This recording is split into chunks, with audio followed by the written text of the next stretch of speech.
Guys, চলে এসেছি একটা নতুন ব্লগ নিয়ে। আজকে ছিল জামাই ষষ্ঠী। তো দেখো, জামাই ষষ্ঠী যাওয়ার জন্য আমি রেডি পুরো। তো আজকে আমি মামার বাড়ি যাব না, আজকে আমি আমার মায়ের মামার বাড়ি যাব। তো কিসের জন্য সেটা তোমরা জানতে পারবে কিছুক্ষণ পরেই। কারণ আমার মাসির ছেলের বিয়ে ছিল আজকে, তো সেই জন্য। তো জামা ষষ্ঠীও ছিল, তার মধ্যে বিয়ে বাড়িও ছিল, একসঙ্গে দুটো এনজয়। তো চলো, আমার লুকটা কেমন লাগে তোমরা অবশ্যই জানিও। আর রাস্তায় যেতে যেতে দেখা হচ্ছে। তো চলো, এই দেখো আমি বেরিয়ে পড়েছি। তো দেখো প্রচণ্ড রোদ ছিল, তাই সানগ্লাস পরেছিলাম। তাই দেখো বেরিয়ে পড়েছি আমি জামাই ষষ্ঠী যাওয়ার জন্য। তো চলো সেখানে গিয়ে ব্লগটা কন্টিনিউ করছি। তো চলো সেখানে গিয়ে দেখা হচ্ছে। তাই আমি পৌঁছে গিয়েছি। তো গিয়ে দেখি, আমরা গিয়েছি তারপরে হলুদ শুরু হয়ে গেছে। তো দেখো, এই দেখো বিয়ে বর বসে আছে হলুদের জন্য। তো এই যে সব কিছু জিনিসপত্র এখানে হলুদ হলুদ রাখা আছে, সবাই মিলে এবার হলুদ দেওয়া হবে। তো দেখতে থাকো।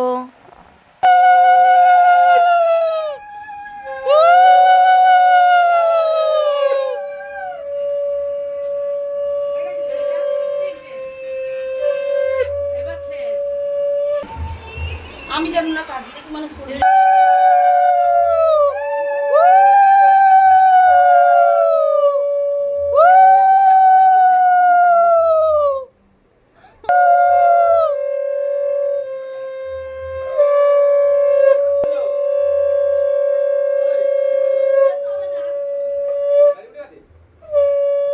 ওই হাত দিয়ে দিতে হয়। যেটা নিয়ম সেটা করতে হবে।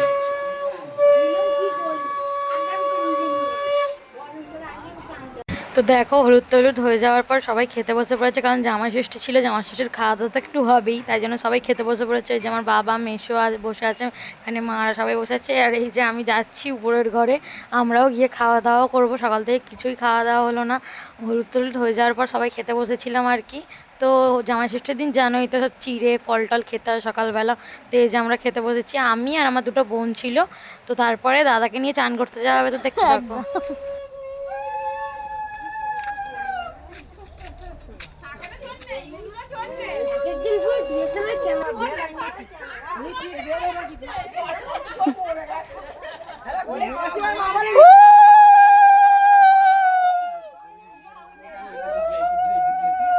তো এটা আরে আমি জানি গিয়ে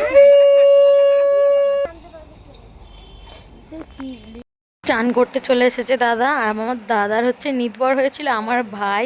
তো দেখো চান করতে এখন নেমেছে। তো এরপর সন্ধ্যাবেলা বিয়ে করতে যাবে। তো ব্লগটা এই বলে শেষ করতে যাচ্ছি। তো তারপরে তোমরা দেখতে থাকো, ভিডিও আছে।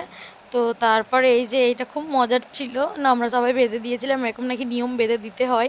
তো বেঁধে নিয়েছিল, ও খুব ভারী ছিল, নিয়ে যেতে পারছিল না। ছাইটাও এমনকি ছিঁড়ে গিয়েছে, আমরা ওর ভেতরে ইঁট বেঁধে দিয়েছিলাম।